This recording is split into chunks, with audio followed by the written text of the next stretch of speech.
So start to a new week. I've already started undoing a lot of the little bolts, screws, clips, all those things that are holding the wiring harness in, and things like the starter solenoid, pulled out the battery tray and sprayed a little bit of degreaser already. That's soaking in here on the rad support and in the inner fenders.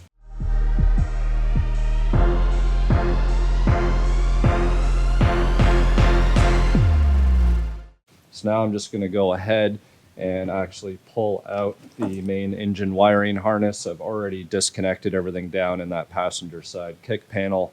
Same process and procedure as I did on the parts car in terms of removing that harness, guys. So nothing too crazy there.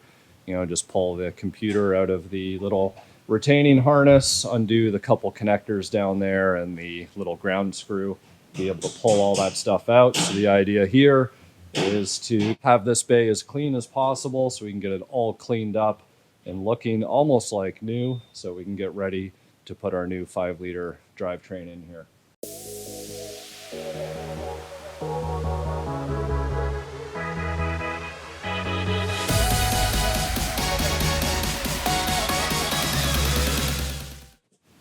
All right, guys, time to get into engine bay cleanup here.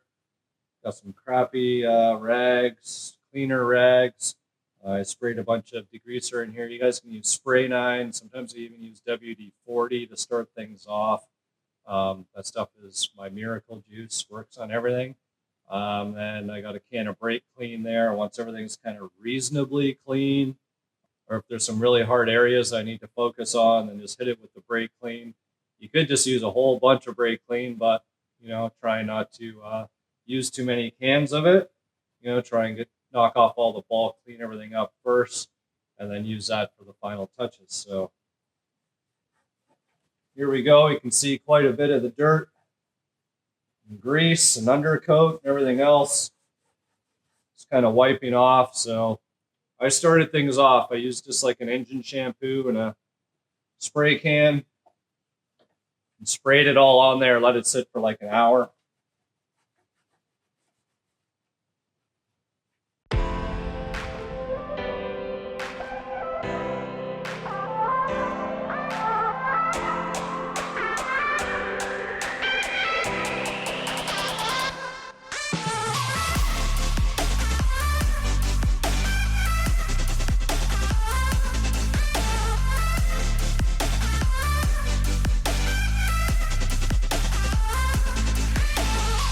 So in case you guys are wondering what type of degreaser do I use this heavy duty one by Gunk.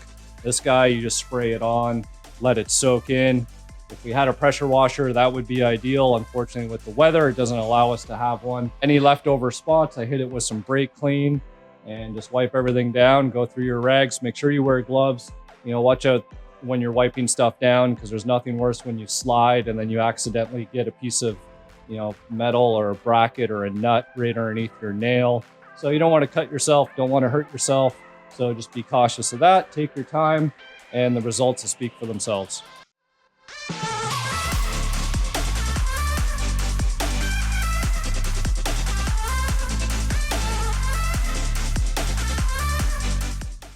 Guys, so here it is, a couple hours of elbow grease, and I want to say the result is really nice. Now, originally I thought that I was going to have to scuff down this engine bay and respray it, but that's sort of the pro to the con of all that undercoating and oil that was in here, because in reality it actually kind of created a nice protective coating.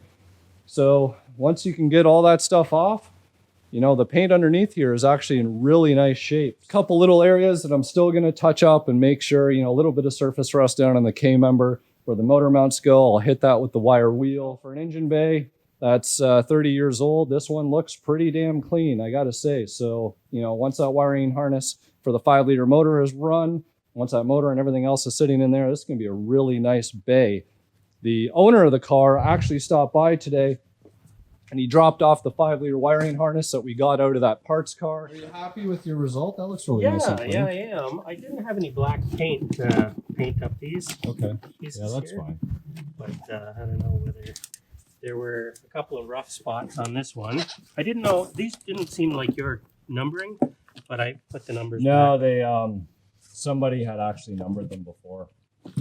He cleaned everything up, retaped all the areas where some of that factory tape was coming off. So that harness actually looks super clean. And it's always nice, you know, when the owner can put in a little bit of their own elbow grease, put their own touches on things. So that's about it. Got that done, and now just need to focus on the motor. Going to be pulling, you know, the intakes off, valve covers, brackets, accessories, all that stuff. Get those all cleaned up and painted so that that motor looks perfect in this nice clean engine bay. This thing's going to look sweet.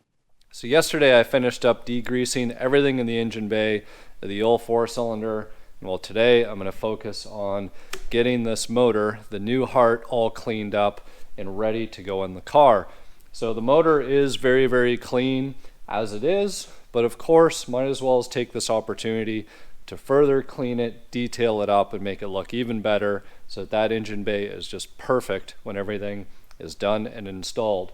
So I'm going to be taking some of the components of this motor off, the upper intake, the valve covers, and if you guys remember, there is actually a hole in this passenger side valve cover, so I want to make sure I get this off and see that there's no chunks of metal on the inside. And at the same time, I've already got a replacement cover, which I've started sanding down. So the covers are going to get painted in new Ford gray, same with the upper intake, and then the heads, those are going to get done in a low gloss black. So we'll get everything cleaned up. It'll be an opportunity to get all the wiring off for the injectors and everything else, clean up the injectors, clean up the fuel rails. And you know, I'm going to be putting a new thermostat in here, so we'll take the thermostat housing off. All the accessories are going to come off. I kind of mocked and bolted everything up just to make sure that I have everything that's required. Alternator off the 4-cylinder bolts up just fine. Had to source a tensioner because this motor didn't come with one. Got a power steering pump. So we got pretty much everything that we need, and the transmission is sitting on the ground below it, and got a fan shroud and everything else. So in terms of inventory, parts needed, check, we're there. So now going to go ahead and start disassembling this guy for all the parts that we want to clean up and get painted.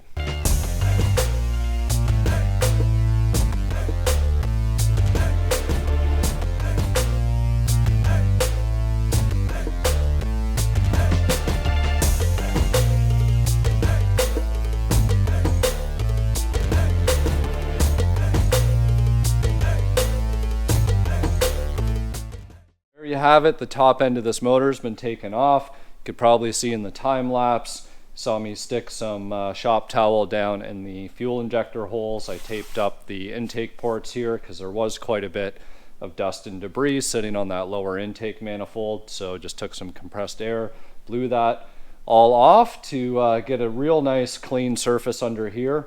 And man, underneath these valve covers, these rocker arms are super, super clean.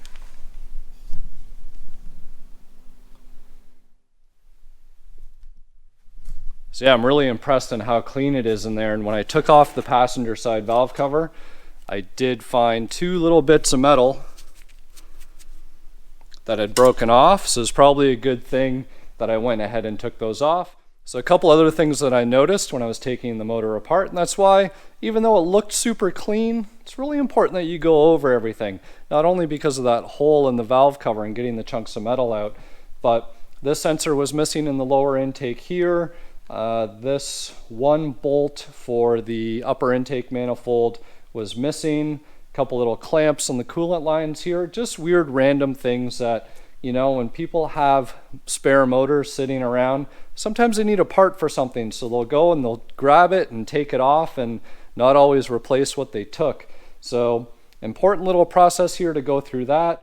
So all the accessories and brackets are now off the front of the motor. Took off the thermostat housing, the alternator bracket, smog pump, tensioner, power steering pump. Took off the crank pulley, water pump pulley, and clutch fan that was just kind of mocked on there. And this block is super, super clean. So it's not going to take much to freshen this guy up. I'm going to take all the nuts and bolts, soak them in some Varsol, just get any grease and everything else off of them, get everything cleaned up. Then I'm going to organize all these parts and start getting ready to clean things up and get them painted This thing looks good now. It's gonna look even better when I'm done with it. Alright guys, you might be wondering how I get wiring and connectors and everything else so clean from the side.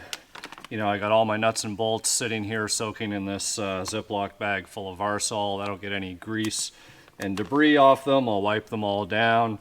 And, you know, the bolts that need to get polished up will be. The others will get scuffed down and painted. But in terms of the other stuff, I got the wiring harness for the engine in here. I got the coolant line here. So these rubber lines, and I got the fuel injectors and the fuel rails in here. So taking everything through the Varsol tank, getting everything cleaned up works really well. So if you don't have a tank, highly recommend you get one. Otherwise, it's just a little bit more, you know, labor intensive. You can use some degreasers, you can use brushes, but the main thing is to get all that grease, get everything cleaned up. And then after that, what I do is I coat everything with WD-40, and that leaves kind of a real nice, not too shiny, nice sheen, nothing too greasy. The magic juice, as I like to call it, because nobody knows what's actually in it. And that'll have everything looking nice, fresh, and new again.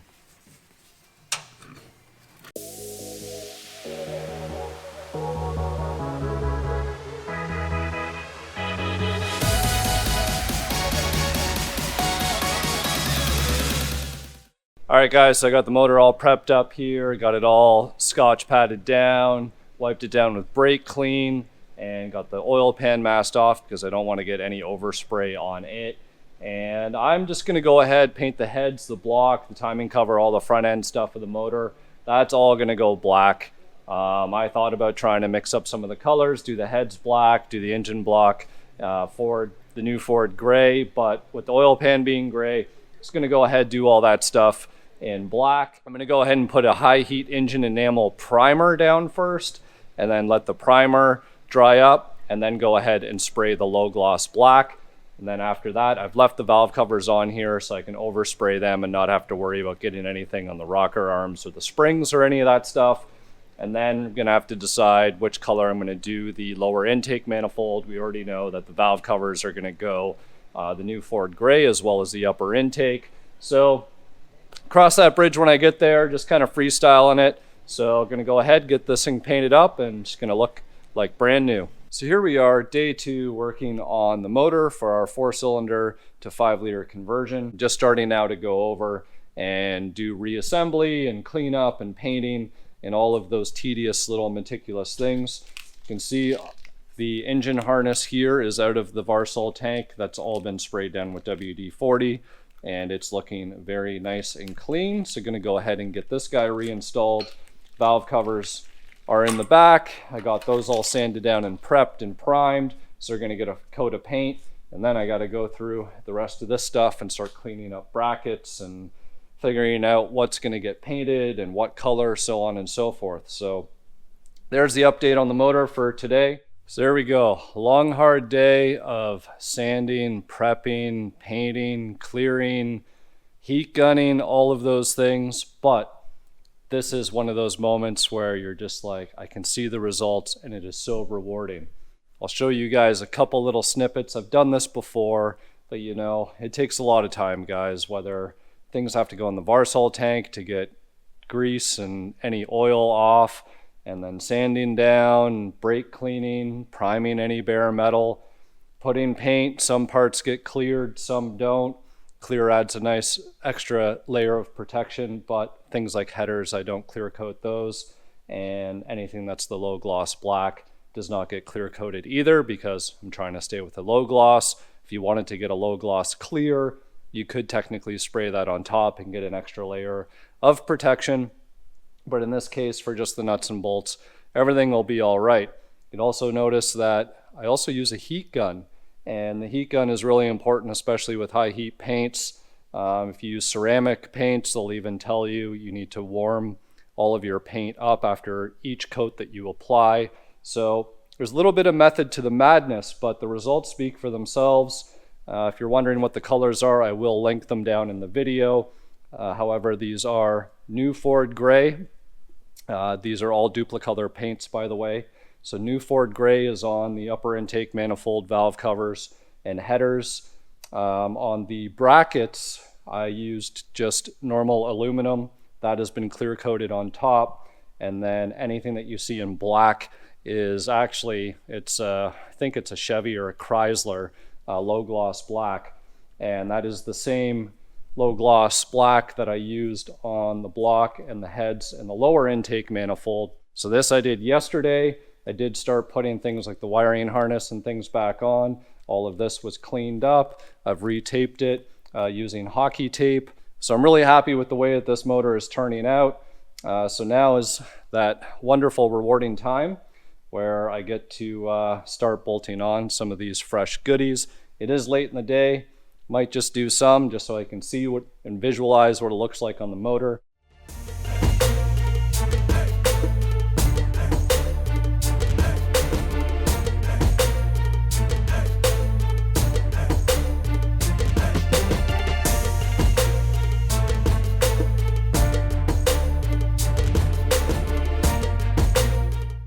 There we go, guys. Better part of about 30 minutes spent just putting some of the stuff back on the motor, and it is looking really good. I'm loving the contrast between the new Ford gray and the low gloss black. Unfortunately, I'm gonna have to cut this video off here. It's because we've got so much done in the past few days since we ripped out that original drivetrain out of the car. It should make for a really informative episode for all you guys. And next time around, it should be the AOD bolted to this motor, everything ready to go, getting it installed in the car. Maybe a first fire. We'll see how smooth everything goes and how much footage is taken. But be sure to stay tuned, guys. Thank you again for subscribing, following along. If you're not, make sure you do. Really love to hear from you guys. Put your comments down below. Let me know any thoughts that you guys might have. Really looking forward to getting this thing done and completing that 4-cylinder to 5.0 swap.